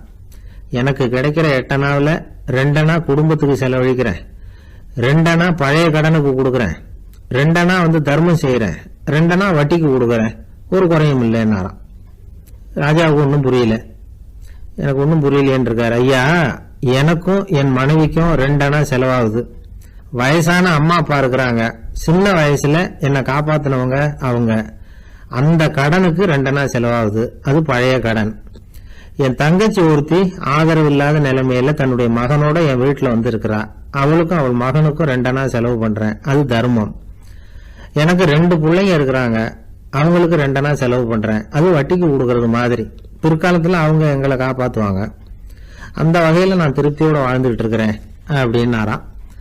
ராஜாவுக்கு அர்த்தம் புரிய ஆரம்பிச்சுதான். அந்த பெரிய நிலத்தை விலை கொடுத்து வாங்கி அந்த பெரியவருக்கே தானமா கொடுத்துட்டாராம். இப்போ ஊழவருக்கே நிலம் சொந்தமாயிட்டுது. அன்னையிலிருந்து அரசனுக்கும் ஆறுதல் கிடைச்சுதான். இப்படி ஒரு கதை சொல்லுவாங்க. எட்டனா வருமானத்தை வச்சுக்கிட்டு எப்படி காலத்தை தள்ளுறதுன்னு சொல்றதுக்காக இந்த கதையை சொல்றதாக யாரும் தப்பா நினைச்சுக்க கூடாது. கிடைக்கிறத எப்படி பங்கு போடுறார், எப்படி திருப்தியா வாழறார் அப்படிங்கிறது தான் முக்கியம். அது மாதிரி இன்றைக்கு இந்த பொங்கல் திருநாள்ல உழவர்கள் மனசு மகிழ்ச்சியா இருந்ததுன்னா அது எல்லாரும் மகிழ்ச்சியா இருக்கிறது மாதிரி அர்த்தம். அதனால அவர்கள்ட்ட இருந்து நாம பாடம் கத்துக்கணும். சில உழவர்கள் தங்கள் நிலத்துல விளையறத தாங்கள் சாப்பிட மாட்டாங்க. அடுத்தவங்கள்ட்ட வித்துட்டு சந்தையில போய் வேற அரிசி வாங்கிட்டு வந்துதான் இவங்க சாப்பிடுவாங்க. அப்படிப்பட்ட விவசாயிகள்லாம் இது உண்டு. பங்கிடுகிற பண்பை உழவர்கள்ட்ட இருந்து கற்றுக்கொள்ளுங்கள் அப்படிம்பாங்க. ஒரு ஆள் நிம்மதியா மகிழ்ச்சியா இருந்தானா உங்க நிம்மதிக்கும் மகிழ்ச்சிக்கும் என்ன காரணம்னு கேட்டிருக்காரு இன்னொருத்தர். என்கிட்ட இருந்தது பூராவே என் பிள்ளைங்களுக்கு சமமா பங்கு போட்டு கொடுத்துட்டேன், எனக்குன்னு எதுவுமே வச்சுக்கல, அதுதான் நிம்மதிக்கு காரணம்னு இருக்கான். உங்ககிட்ட இருந்தது எவ்வளவு இருந்தது அப்படின்னு கேட்டிருக்காரு அவரு. மொத்தமா ஒரு 50,000 ரூபாய் இருக்கும் அப்படின்னு இருக்கான். அவ்வளவும் பணமாவே இருந்ததா அப்படின்னு கேட்டிருக்காங்க அவங்க. இல்லைங்க, அவ்வளவும் கடன், அதை பிரிச்சு கொடுத்துருக்கேன் பிள்ளைங்க கிட்ட அப்படின்னு நானா. அவன் மனித நேயம்ங்கிறத பற்றி சொல்லுவாங்க. மனித நேயம் ஏன்னா ஒரு கணவன் கணவனாக இருக்கணும், மனைவி மனைவியாக இருக்கணும். ஒரு மனுஷன் இன்னைக்கு மனிதன் மனிதனாக இல்லை, மனித நேயம் குறைஞ்சி போச்சு. எது குடும்ப உறவுகள்லாம் ரொம்ப மாறி போச்சுன்னு சொல்லலாம். இப்போ நாகரிகத்தில் அப்படி தான் இருக்குது. ஒரு இதில் ஒருத்தன் என்ன பண்ணியிருக்கிறான், ஒரு சின்ன பையனை கொண்டு வந்தானா. ஒரு சின்ன பையன் பக்கத்தில் இருக்கான். ஒரு பெரியவர் கேட்டிருக்காரு, யாரப்பா அந்த பையன் அப்படின்னு கேட்டிருக்காரு. இவன் சொன்னான்னா, இந்த பையன் எனக்கு தூரத்து உறவுன்னு இருக்கான். சரி, தூரத்து உறவுன்னா எப்படி அப்படின்னு கேட்டிருக்கான். இந்த பையன் எங்கள் அப்பாவுக்கு 8வது புள்ள அப்படின்னு நானா. கூட பிறந்தவனே அவ்வளோ தூரமாக போயிட்டான், 8வதாக பிறந்தான். அப்படி இருக்கு குடும்ப உறவுகள்ங்கிறது. மனுஷனுக்கு வேல்யூ விஞ்ஞானம் எப்படி போட்டிருக்குன்னா, ஒரு மனித உடம்பில் இருக்கிற கால்சியத்தை மட்டும் தனியாக எடுத்தால் ஒரு சின்ன ரூமுக்கு வெள்ளை அடிக்கலாமா. ஒரு மனுஷ உடம்புல இருக்கிற பாஸ்பரஸை மட்டும் தனியாக எடுத்தால் ஒரு 40 நெருப்புக்குச்சி தயார் பண்ணலாம். ஒரு மனுஷ உடம்புல இருக்கிற இந்த கொழுப்பு சத்தை மட்டும் தனியாக எடுத்தால் ஒரு 7 சோப்பு கட்டி தயார் பண்ணலாம். அது மாதிரி ஒரு மனுஷ உடம்புல இருக்கிற இரும்பு சத்தை மட்டும் தனியாக எடுத்தால் ஒரு 2 அங்குல அணி 2 செய்யலாம். இவ்வளவுக்கும் விலை போட்டால் 42 ரூபா 50 காசு. இதுதான் மனுஷனுக்கு விஞ்ஞானம் போட்டிருக்கிற விலை. அது எப்போ அது ஒசரும்னா, அவன் மனுஷனாக இருக்கிற வரைக்கும் இருக்கிறப்ப. அதுவும் செத்து போனால் அதுவும் கிடையாது, செத்து போனால் அதுவும் குறைஞ்சிரும். மிருகங்களுக்கெல்லாம் அப்படி இல்லை, செத்ததுக்கு அப்புறம் விலை கூடும். அங்கெல்லாம் எல்லா ஊர்லேயும் பார்த்திங்கன்னா உயிர் கோழி 50 ரூபா, உரிச்ச கோழி 60 ரூபான்னு போட்டிருக்கோம். செத்ததுக்கு அப்புறம் 10 ரூபா அதிகம். மனுஷனை நீ உயிர் மனுஷன் 42 ரூபா 50 காசு, செத்ததுக்கு அப்புறம் 52 ரூபான்னா நீயே வச்சுக்கிடாது, எனக்கு எது கண்டுபிடும். அவன் எப்போ அவனுக்கு வேல்யூ கூடும்னா, மனிதன் மனிதனாக வாழும்பொழுது தான் வேல்யூ கூடும். குடும்பத்தில் அந்த அந்த பாசத்தோடு வாழணும்னு கடவுள்கிட்ட கேட்டு சொன்னாங்களே, அதுதான். இந்த சமூகங்கிறதும் ஒரு பெரிய குடும்பம்தான். அதனால தான் இந்த நாட்டுக்குள்ள பெருமையை எல்லாரும் ஒற்றுமையாக இருந்தால் எதையும் சாதிக்கலாம்ங்கிறது தான் இந்த நாட்டுக்குள்ள பெருமை. அப்படி நிரூபித்தோம். அதனால் சமூகங்கிறதும் ஒரு குடும்பம் மாதிரி இருக்கிறது தான் பெருசு. இப்போ சில இதெல்லாம் இப்போ ஜாதி மத வேறுபாடெல்லாம் நம்முடைய முன்னேற்றத்தை தடுக்கும். விலங்குகள் நம்மளை மேலானது. அதான் ஒரு ஊரில் ஒரு சிவன் கோயில் இருந்து தான். சிவன் கோயிலில் அந்த புறாவெல்லாம் வளர்ந்துக்கிட்டு இருந்திருக்கு. அந்த மாடத்தில், சிவன் கோயில் மாடத்தில் புறாவெல்லாம் கூடியிருந்திருக்கு. உடனே அதுக்கு கும்பாபிஷேகம் பண்ணுறதுக்காக ஊரில் திட்டம் போட்டாங்க.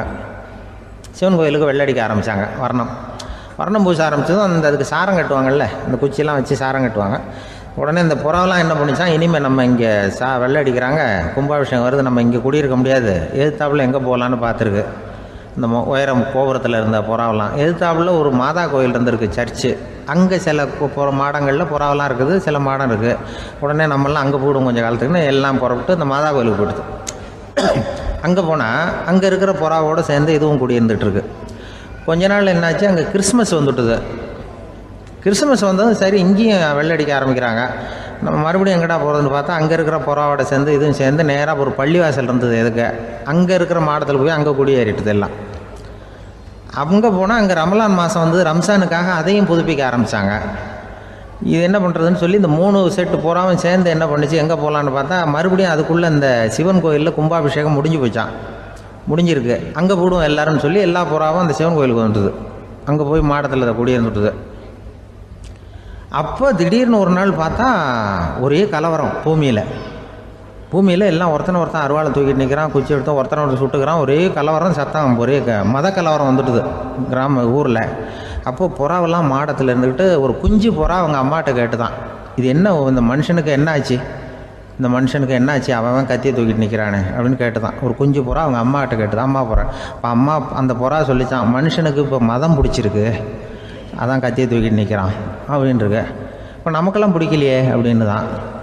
அப்போ அந்த புறா சொல்லித்தான், அந்த பாருமா, நாம் இந்த சிவன் கோயிலில் இருந்தாலும் நமக்கு புறான்னு தான் பேர், இந்த மாதா கோயிலுக்கு போனாலும் நமக்கு புறான்னு தான் பேர், பள்ளிவாசலுக்கு போனாலும் நமக்கு புறான்னு தான் பேர். அந்த மனுஷன் அப்படி இல்லை, அவன் இங்கே இருக்கிற வரைக்கும் இந்துன்னு சொல்லுவான், அங்கே மாதா கோயில் இருந்தான்னா கிறிஸ்தவன்னு சொல்லுவான், பள்ளிவாசலில் இருந்தான்னா முஸ்லீம்னு சொல்லுவான். அப்போ குஞ்சு புறா அது என்ன இப்படி பண்ணுறாங்க மனுஷங்க, இப்போ அவங்கள விட நம்ம வசதி போல் இருக்க, நம்ம தேவலாம் போல் இருக்க அப்படின்னு தான் அந்த குஞ்சு புறா. அப்போ அந்த தாய் புறா சொல்லித்தான், உண்மைதான், அதனால தான் நம்ம மேலான இடத்துல இருக்கிறோம், அவன் கீழே நிற்கிறான் என்னமோ அப்படின்னு சொல்லித்தான். இதுதான் அந்த குடும்பம்ங்கிறது, சமுதாயம்ங்கிறது ஒரு பெரிய குடும்பம். அது இந்த புறாக்கிட்டேருந்து மனுஷன் கற்றுக்க வேண்டியிருக்கு. அப்படி இருக்குது இன்றைக்கி மனுஷனுடைய நிலைமை. அதை புரிஞ்சுக்கணும். அப்படி தான் ஒவ்வொரு இதுலேயும் நாம் நடந்து கொள்ள வேண்டியிருக்குது. மிருகங்கள்கிட்டேருந்து கற்றுக்கிற வாய்ப்பெல்லாம் இருக்குது. அப்படி சொல்லுவாங்க. ஒருத்தர் வேகமாக வந்தார், அவசரமாக ஒரு செய்தித்தாள் வாங்கினார், அதை விட வேகமாக அங்கேயே நின்றுக்கிட்டு அதை புரட்டினார். ஒரு நிமிஷம் என்னத்தையும் ஆர்வமாக பார்த்தார், அதுக்கப்புறம் நிதானமா பேப்பரை மடிச்சு வச்சுக்கிட்டு அவசரம் இல்லாம நடந்து போனார். அவர்கிட்ட மெதுவா போய், அப்படி என்னத்த சார் அவ்வளவு ஆர்வமா பாத்தீங்க அப்படின்னு கேட்டோம். கடையில பேப்பர் வாங்கின உடனே முதல் காரியமா அதை பாத்துருவேன் சார் அப்படின்னார். ஏதேன்னு கேட்டோம். அதுதான் சார் ராசி பலன், அதை பார்த்தாதான் எனக்கு எல்லாமே சரியா ஓடும் அப்படின்னார். அது சரி சார், ராசி பலன்ல என்ன போட்டிருக்கு அப்படிங்கறத பாக்குறீங்க, சரி அதுல போட்டிருக்கிறது பிரகாரம் அன்னைக்கு சரியா நடக்குதா அப்படின்னு கேட்டோம். நடக்குதா இல்லையானெல்லாம் சரி பார்த்துட்டு இருக்க மாட்டேன் சார், காலையில அதை பார்க்கணும், அதுல ஒரு ஆவல், அவ்வளவுதான். கிட்டத்தட்ட எல்லாருமே இதே மாதிரி ஒரு ஆர்வத்துலதான் அதை பார்த்துட்டு இருக்கிறாங்க. ராசி பலன் பாக்குற பழக்கம் தமிழர்கள் கிட்ட ரொம்ப அதிகமா இருக்குதுங்கிறார் ஒரு பேராசிரியர். அவர் எழுதியிருந்த ஒரு ஆய்வு கட்டுரை ஒண்ணு சமீபத்துல படிச்சோம். ராசி பலன் போடாம வர்ற நாளிதழ்கள் இங்க ரொம்ப குறைச்சல், அது போட்டாதான் அதிகமா விற்பனை ஆகுது. அதனால அதுல நம்பிக்கை இல்லாதவங்க கூட அதை போட்டுட்டு இருக்கிறாங்க. ரொம்ப வேடிக்கை சார், மெட்ராஸ்ல பேப்பர் வாங்கி தன்னோட ராசி பலன் பார்த்துட்டு பெங்களூர்ல ஓடுற குதிரை மேல பணம் கட்டுறவங்களும் உண்டு. ராசி பலன் பார்த்துட்டு லாட்டரி சீட் வாங்குறவங்களும் உண்டு. இந்தியாவில் அச்சாகிற மொத்த லாட்டரி சீட்ல 70% தமிழ்நாட்டுல தான் விற்பனை ஆகுதான். இது முன்னாடி இங்க அனுமதி இருந்த காலத்துல உள்ள கணக்கு. இப்பதான் அதை கட்டுப்பாடு பண்ணியாச்சு. வான் மண்டலம் பூ மண்டலத்தை பாதிக்கிறது உண்மைதான். அதை அறிவியல் பூர்வமா சிந்திக்கணும். அதை விட்டுட்டு இன்று நண்பரால் பண வரவு அப்படின்னு ராசி பலன் பார்த்துக்கிட்டு இருக்கிறோம். நம்முடைய நண்பன் இன்னைக்கு பணம் கொண்டாந்து கொடுக்க போறான்ங்கிறது ஆகாயத்துல உள்ள நட்சத்திரத்துக்கு எப்படி தெரியும்? அதுவும் இல்லாம இங்க உள்ள நண்பர்கள் எந்த காலத்துல பணம் கொண்டாந்து கொடுத்துருக்காங்க.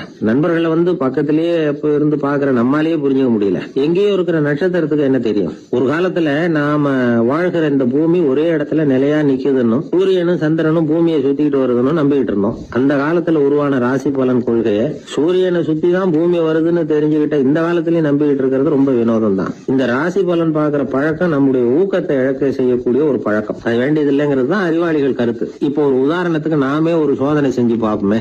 ஒரே நாள் வந்த தினசரி பேப்பர்கள் சிலதை எடுத்துக்கிட்டோம். அதுல ஒரே ராசிக்கு ஒவ்வொரு பேப்பர்லயும் என்ன பலன் போட்டிருக்கு பார்க்கலாமா? என்னுடைய நண்பர் ஒருத்தர் ராசிக்கு ஒவ்வொரு செய்தித்தாள்லயும் என்ன ராசி பலன்னு பார்த்தோம். ஒரு பேப்பர்ல செலவும் சிரமமும் அப்படின்னு போட்டிருக்கு, இன்னொரு பேப்பர்ல சுலபமாக நன்மை அப்படின்னு போட்டிருக்கு. இதுல எதை நம்புறது? நீங்களும் ஒரு நாள் இதை சோதிச்சு பாருங்க. பல பேப்பர் வாங்கி உங்க ராசிக்கு ஒவ்வொரு பேப்பர்ல என்ன போட்டிருக்குன்னு பாருங்க. எல்லாம் ஒரே விதமா இருக்காது, மாறி மாறி இருக்கும். என்னுடைய நண்பர் ஒருத்தர் நானும் ஒரு நாள் கடையில பேப்பர் வாங்கணும். நண்பர் ராசி பலன்ல எல்லாம் ரொம்ப நம்பிக்கை இல்லாதவர். இருந்தாலும் நான் பேப்பர் வாங்கின உடனே உங்க ராசி என்ன சொல்லுங்க, பலன் என்னன்னு பாக்கலாம்னு. அவர் சிரிச்சுக்கிட்டு அதெல்லாம் டூப்புங்க, அதை ஏன் பாக்குறீங்கன்னார். சும்மா சொல்லுங்கன்னு. என் ராசி தனுசு, அதுல பண வரவுன்னு போட்டிருக்கோம் அப்படின்னாரு. நான் பார்த்தேன், ஆச்சரியப்பட்டு போயிட்டேன். பண வரவுன்னு தான் போட்டிருக்கு சார், அது எப்படிங்க பார்க்காமலே கரெக்டா சொல்லிவிட்டீங்க அப்படின்னு கேட்டேன். அவர் மெதுவா கிட்ட காதோட காதா சொல்றாரு, அந்த பேப்பருக்கு தினமும் ராசி பலன் எழுதி கொடுக்கறதே நான் தான் சார் அப்படின்னார்.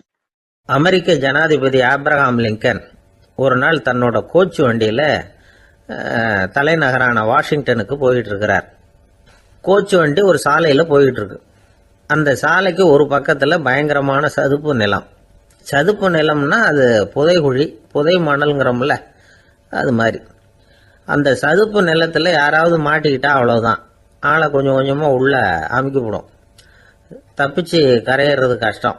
அப்படிப்பட்ட நிலம் அது. ஆப்ரஹாம் லிங்கன் ஏதோ ஒரு முக்கியமான அரசாங்க வேலையாக போயிட்டு திரும்பி வந்துக்கிட்டு இருக்கிறார். அதனால் அந்த சமயத்தில் அவர் விலை வசந்த ஆடைகளை அணிஞ்சிருக்கிறார். அப்படி அவர் அந்த கோச்சு வண்டியில் வந்துக்கிட்டு இருக்கிறாரு. அந்த சமயத்தில் ஒரு காட்சி அவர் கண்ணில் போட்டுவிட்டது. என்ன தெரியுமா? ரோட்டுக்கு பக்கத்தில் இருந்த சதுப்பு நிலத்தில் ஒரு இளம் பன்றி குட்டி சிக்கிக்கிட்டு தவிச்சிக்கிட்டு இருக்குது, பரிதாபமாக கத்திக்கிட்டு இருக்குது. அதை பார்த்தார் லிங்கன். அவருக்கு என்ன மாதிரி ஆயிட்டுது. உடனே வண்டியை நிறுத்த சொன்னார். கீழே இறங்கினார். தன்னோட விலை வசந்த ஆடைகளை பற்றி லட்சியம் பண்ணவே இல்லை.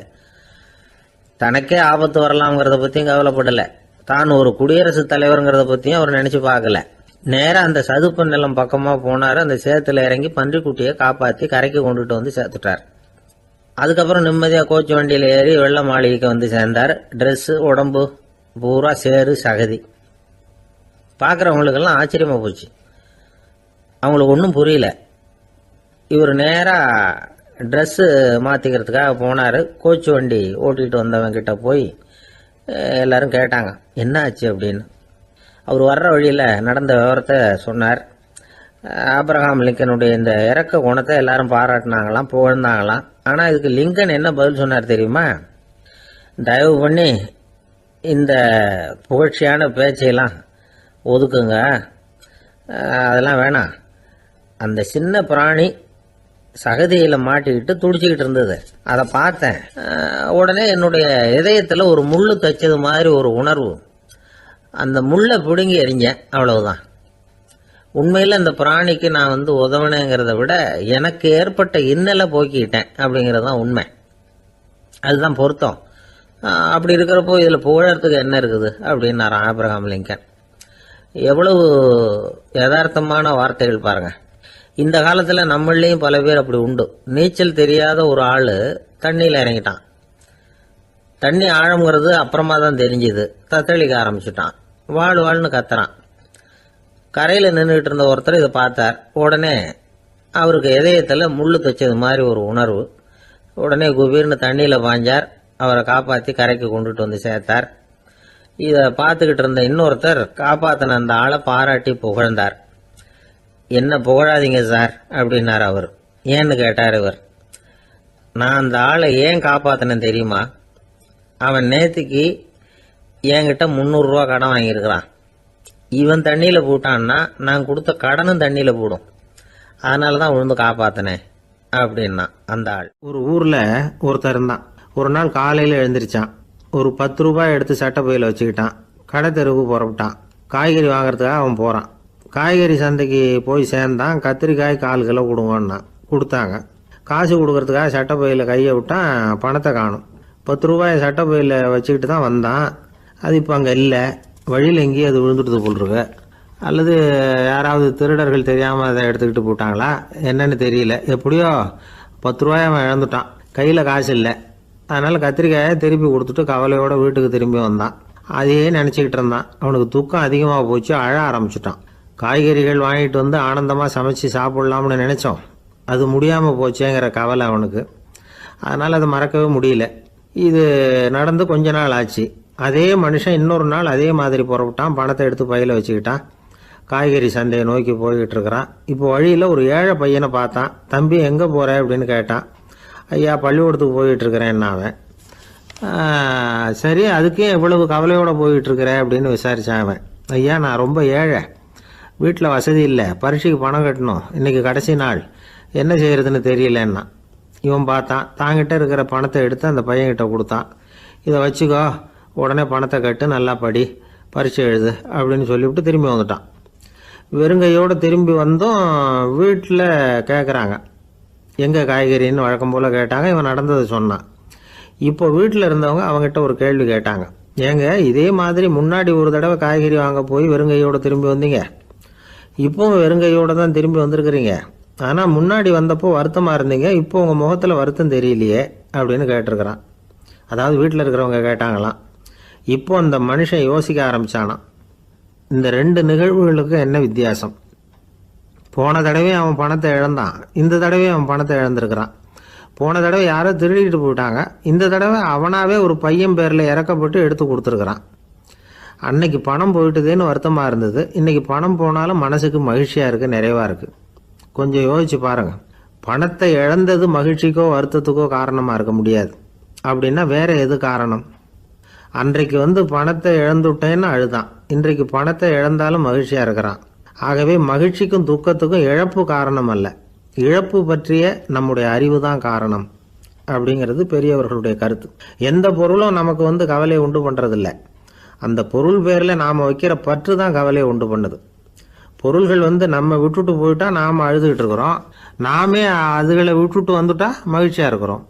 இந்த உண்மையை புரிஞ்சுக்கிட்டு நம்முடைய வாழ்க்கையை நல்ல விதமாக அமைச்சிக்கணும். ஒரு ஆள் அழுதுகிட்டு இருந்தான், ஏன்டா அழுகுறேன்னு கேட்குறார் ஒருத்தர். இழக்கிறதுக்கு எதுவும் இல்லை அதனால் அழறேன்னா. என்னடா சொல்கிறேன்னார். கிட்ட வாங்க சொல்கிறேன்னா. இந்த மணி பர்ஸை வேற ஒருத்தன் பாக்கெட்லேருந்து திருடினேன், அப்புறம் தான் புரிஞ்சுது அவங்ககிட்ட இழக்கிறதுக்கு எதுவும் இல்லைங்கிறது. ஆமாங்க, இது காலி பர்ஸு, அதனால் இப்போ அழுதுகிட்டு இருக்கிறேன், திருடியும் பிரயோஜனம் இல்லை அப்படின்னு சொல்லிவிட்டு அழுதானா. கப்பல் கடலில் போய்கிட்டு இருக்கு. புயல், சூறாவளி, அலையெல்லாம் பெருசு பெருசாக ரொம்ப உயரமாக உண்டாகுது. கடுமையான காற்றிலேயும் வேகமான அலைகள்லேயும் சிக்கி அந்த கப்பல் தடுமாறுது. திசை மாறி போச்சு, எந்த பக்கம் போயிட்டு இருக்கிறோம்னே தெரியல. அந்த கப்பலை செலுத்திக்கிட்டு இருந்த மாலுமி ரொம்ப சாமர்த்தியமாக செயல்பட்டார்.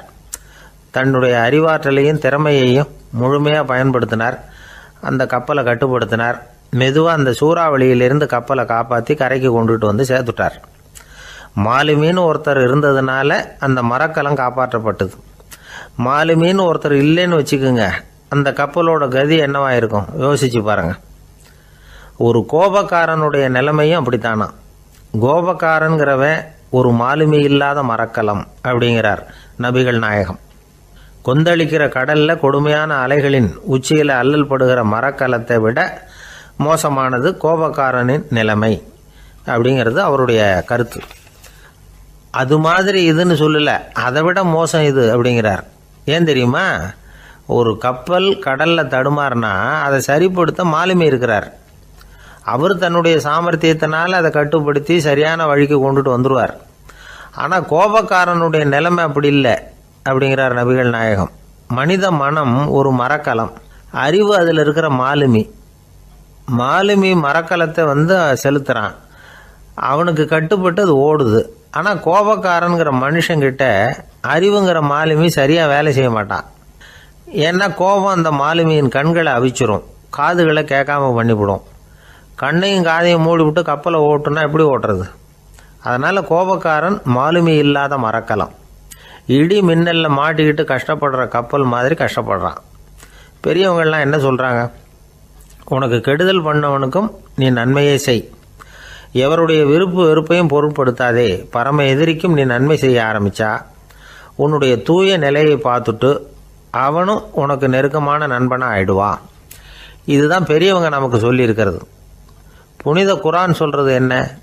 தீமையை நன்மையை கொண்டே நீர் தடுத்து கொள்ளும் அப்படின்னு சொல்லப்பட்டிருக்கு. அதில் இன்னா செய்தாரை ஒருத்தல் அவர் நாண நன்னயம் செய்து விடல் அப்படிங்கிறார் திருவள்ளுவர். செல்வந்தர் ஒருத்தர்கிட்ட ஒரு சிறுவன் ஆடு மேய்ச்சிக்கிட்டு இருந்தானா. பெரியவர் அவனை கூப்பிட்டு, நீ நேராக போய் ஒரு ஆட்டில் உள்ள ரொம்ப நல்ல பகுதி எதுவோ அதை எடுத்துக்கிட்டு வா அப்படின்னாரான். இவன் போனான். ஒரு ஆட்டு உடம்புல இருந்த நாக்கு, இருதயம், இது ரெண்டையும் எடுத்துகிட்டு கொடுத்தானான். பெரியவர் வாங்கி பார்த்தார். அதுக்கப்புறம் இப்போ நீ போய் இன்னொரு ஆட்டில் இருக்கிற ரொம்ப கெட்ட பகுதி எதுவோ அதை எடுத்துகிட்டு வா அப்படின்னாரான். இவன் போய் எடுத்துகிட்டு வந்தான். அவன் கையில் இருந்தது மறுபடியும் அதே மாதிரி நாக்கு, இருதயம், இது ரெண்டும் தான். என்னது இப்பவும் அதையே கொண்டுட்டு வந்திருக்கிற அப்படின்னாரான் பெரியவர். இவன் சொன்னானா, ஒரு உடம்புல உள்ள ரொம்ப நல்ல பொருளும் இதுதான், ரொம்ப கெட்ட பொருளும் இதுதான் அப்படின்னானா. இளம் வயசில் இப்படி பதில் சொன்னவர் தான் பேரறிஞர் லுக்மானுல் ஹக்கீம் அவர்கள். கோபப்படாமல் இருந்தால் இது ரெண்டும் நல்லா வேலை செய்யும், கோபப்பட்டால் இது ரெண்டும் மோசமாக வேலை செய்யும். அதை புரிஞ்சுக்கிறதுக்காகத்தான் இன்றைக்கி இந்த தகவல்.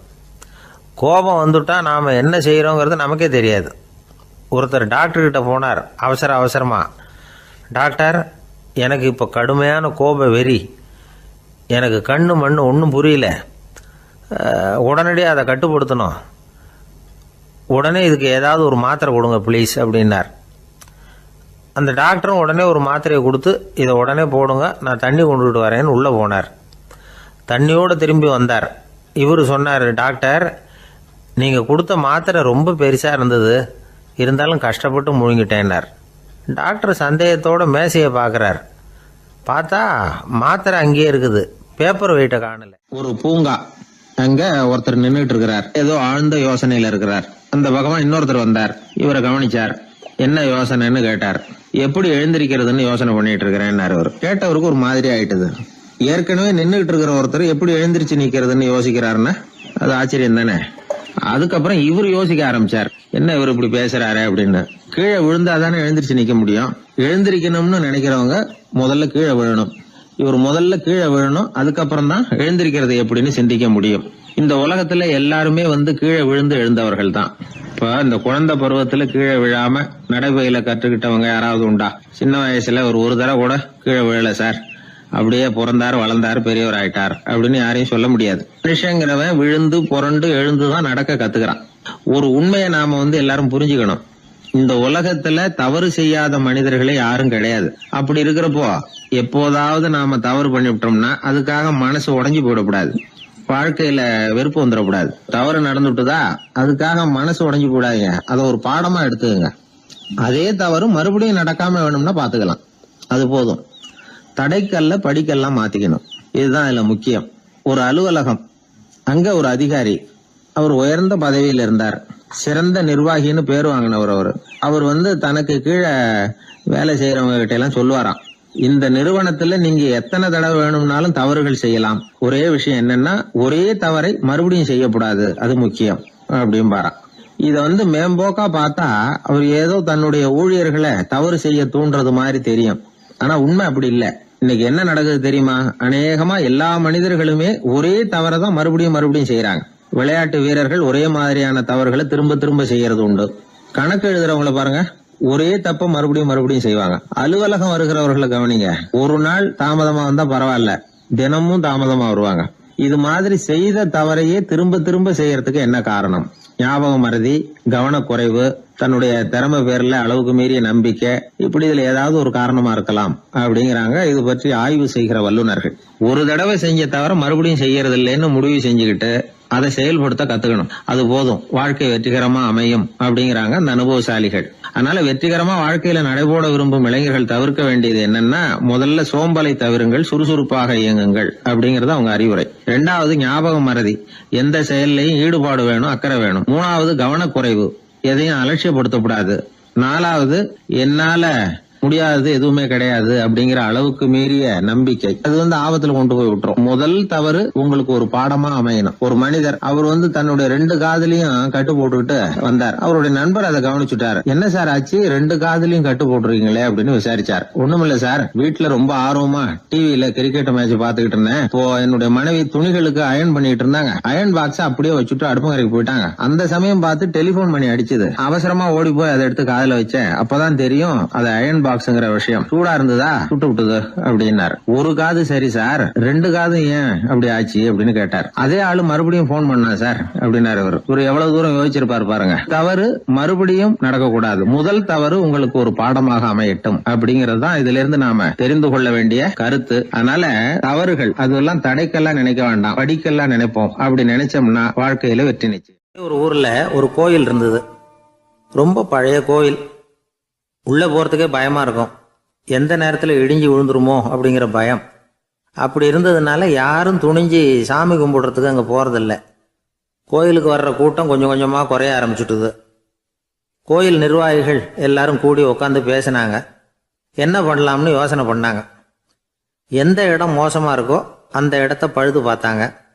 அங்கே எங்கே வர்ணத்தை பூசி கொஞ்சம் அழகுபடுத்தி பார்த்தாங்க. ஏதோ இந்த ஊரில் கோயில்னு ஒன்று இருக்குது, அது மக்களுக்கு தெரியணும் அப்படிங்கிறதுக்காகத்தான் அப்படிலாம் பண்ணாங்க. இருந்தாலும் கோவில் இருக்கிற நிலைமை மக்களுக்கு தெரியும், அதனால் அங்கே வர்றது குறைச்சிக்கிட்டாங்க அவங்க. ஒரு கட்டத்தில் யாருமே வர்றதில்லை, நிலைமை அந்த அளவுக்கு ஆயிட்டுது. மறுபடியும் கோவில் நிர்வாகிகள் கூட்டம் நடந்தது. இந்த கூட்டம் கூட கோயிலுக்கு உள்ளே நடக்கலை, இடிஞ்சு விழுந்துருமோங்கிற பயம். அதனால் வெளியில் தான் உட்காந்து கூட்டத்தை நடத்தினாங்க. ஏன்னா உள்ளே போகிறதுக்கு அவங்களுக்கும் துணிச்சல் கிடையாது. எந்த நேரமும் விழுந்துரும் போல இருந்தது அது. அது வழியாக போகிறவங்க கூட வேகமாக அந்த இடத்த கடந்து போக ஆரம்பிச்சிட்டாங்க. கோவில் நிர்வாகிகள் வெளியில் உட்காந்து கூட்டம் போட்டாங்க இல்லையா, அந்த கூட்டத்தில் 4 தீர்மானங்களை நிறைவேற்றினாங்க. அது என்ன 4 தீர்மானம்னா, முதல் தீர்மானம், இந்த கோவிலை இடிப்பது அப்படிங்கிற முடிவை இந்த கமிட்டி மிகவும் வருத்தத்துடன் ஏற்றுக்கொள்ளுகிறது அப்படின்னு நிறைவேற்றினாங்க. இதுக்கு பதிலாக இன்னொரு கோவிலை உடனடியாக கட்டி முடிச்சுடணுங்கிறது 2வது தீர்மானம். 3வது தீர்மானம் என்ன தெரியுமா? பழைய கோவிலின் கதவுகள், அதிலிருந்து பிரித்து எடுக்கிற செங்கல், இதையே புது கோவில் கட்டுவதற்கு பயன்படுத்தி கொள்ள வேண்டியது. பழைய கோவில் இருந்த மாதிரியே அதே வடிவத்தில் புது கோவிலையும் கட்ட வேண்டியது. பழைய கோவிலின் அஸ்திவாரத்தை அப்படியே வச்சுக்கிட்டு அதுக்கு மேலே நாம் கோவிலை கட்டிக்க வேண்டியது. இதுதான் 3வது தீர்மானம். இதையும் கமிட்டி முழு மனசோட ஏற்றுக்கிட்டது. இது வரைக்கும் சரி. இப்போ அந்த கமிட்டி 4வதாக ஒரு முக்கியமான தீர்மானத்தை கொண்டுகிட்டு வந்து அதையும் ஏகமனதாக நிறைவேற்றி விட்டது. அது என்ன தீர்மானம்னா, புதிய கோவில் கட்டி முடிக்கிற வரைக்கும் பழைய கோவிலை இடிக்கிறதில்லை அப்படிங்கிற தீர்மானம். எப்படி இருக்குது பாருங்க இது. பழசை இடிக்காத வரையில் அதே இடத்துல புதுசாக எப்படி கட்ட முடியும்? பல விஷயங்களில் நாம் நடந்துக்கிற முறையும் இப்படி தான் இருக்குதான். வாழ்க்கையில் முன்னேறணும்னு ஆசைப்படுவோம். அதே நேரத்தில் அந்த முன்னேற்றத்துக்கு எது தடையாக இருக்கோ அதை விட்டு விடுறதுக்கும் மனசு வராது. வெளிநாட்டில் ஒரு பெரிய விருந்து நடந்துக்கிட்டு இருந்துதான். எல்லாரும் மது கோப்பையும் கையுமா அலைஞ்சிக்கிட்டு இருக்கிறாங்க. ஒருத்தர் மட்டும் கையில் எதுவும் இல்லாமல் ரொம்ப நல்ல பிள்ளையா சாதுவா ஒரு ஓரமாக தனியாக உட்காந்துருக்கிறார். அவர்கிட்ட நெருங்கி வாங்க மது சாப்பிடலாம் அப்படின்னு கூப்பிட்டாங்களாம். என்னை வற்புறுத்தாதீங்க, நான் என் மனசுக்குள்ளே உறுதியாக தீர்மானம் பண்ணிவிட்டேன் அப்படின்னாராம். என்ன தீர்மானம் பண்ணியிருக்கீங்க அப்படின்னு கேட்டிருக்காங்க.